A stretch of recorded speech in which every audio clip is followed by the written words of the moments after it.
Hi viewers, my name is Beth Mugisha Namal. Been married for 12 years now. A wonderful life, beautiful life, a few challenges here and there. And today, Millie asked me a very good question, I should say. And I thought I would respond. Hope it blesses you. So what's my salvation story? Got born again around 2000. I was in my senior 5 then. Now, for those of you that have been born again for quite a while, you know that sometimes you get born again and then you fall and you come back. I should say I got a little bit serious. Bit more serious in 2009. But my first born again, my journey of being born again starts at around 2000. That's when I officially walked to someone and I said, well, I think I need Christ. And for me, being born again was not because someone preached such a hot sermon, told me about hell and heaven. No, I got born again because of the people that I used to look at during that time. People would visit our school, born again Christians, groups, youth, they would visit them. Now, I don't know if you know this, if you're a born again Christian, there's a certain aura, there's a certain aroma, there's a certain glory, let's call it the glory or the anointing that covers you that sometimes you do not see. And when you move around people who are not born again, they certainly see that. And that's what I used to see. When these young women, these young boys and girls visited our school, I would look at them. There's something special about them that I wanted. Having come from a background where my father was a drunkard, had married many wives, had been through hands of many stepmothers, I wanted something that was very different from where I came from. And for some reason, I knew that only God can give me that. So I always felt like I need to escape my past, somehow find another environment where I could thrive rather than, the environment where I grew up from. And so for me, looking at the born agains, they would come, those couples would come and they would talk and they would talk.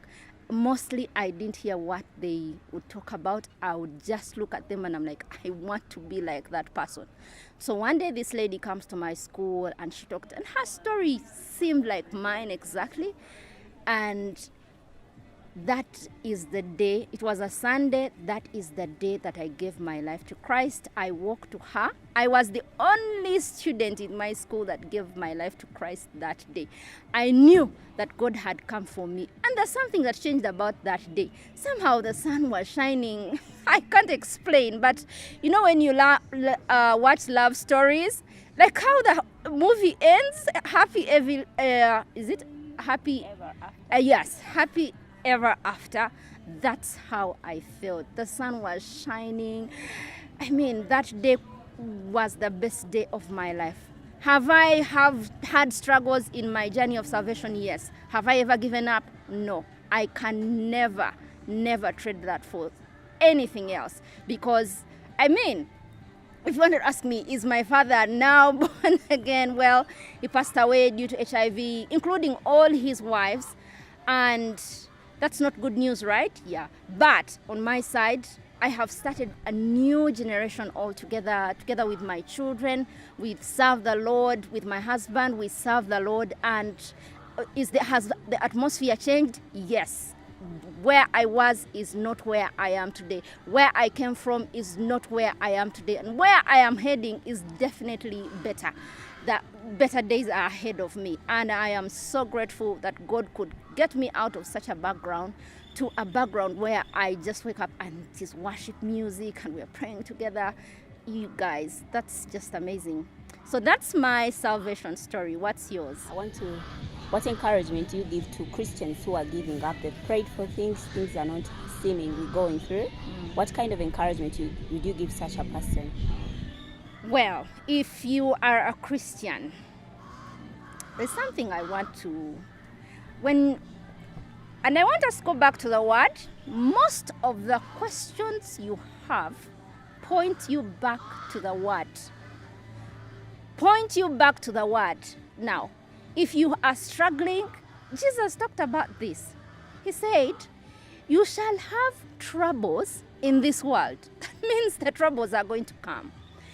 The issue is, are we prepared? Are we, when they come, do you feel like God has given up on me? Yeah, sometimes you feel like that. Now look at the example of Jesus. He felt like that before he was crucified. And when he's in the garden, as he seeks God, he tells God, have you forsaken me? Can you take this cup away from me? I mean, that's a human being, as in Jesus Christ in his human body, knowing how tough it was going to be. And he wishes that this cup would be taken away from him, because it's hard. Imagine knowing that you're going to be sacrificed the whole day. So, guys, we are going to have troubles. But then what does he promise? In Psalm 23, he says, even though I go through the valley of the shadow of death, I'll fear no evil, for you are with me. Means that you're going to go through the valley of the shadow of death, but even then, he's going to go with you. What does it say? In all these things, you are more than conquerors. Who conquers? For God's sake, you don't conquer when you are seated somewhere at the beach. There must be a war that you're fighting to be able to be a conqueror, right? What does it? So we go back to the word. What does the word say?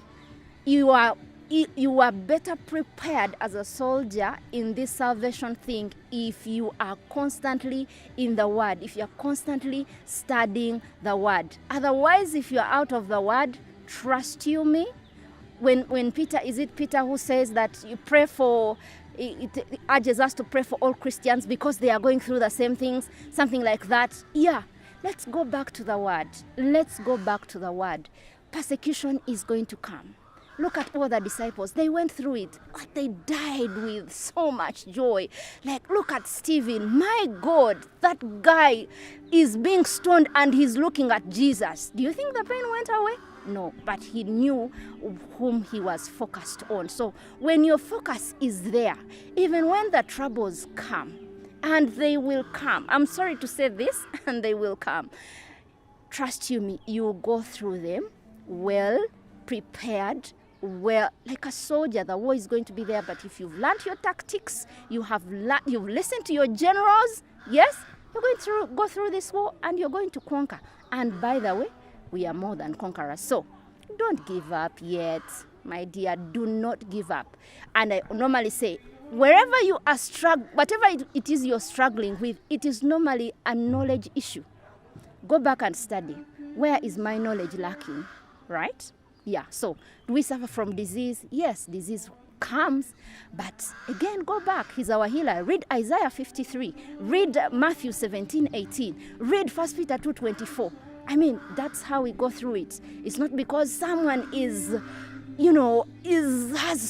so much, or their faith is too, out of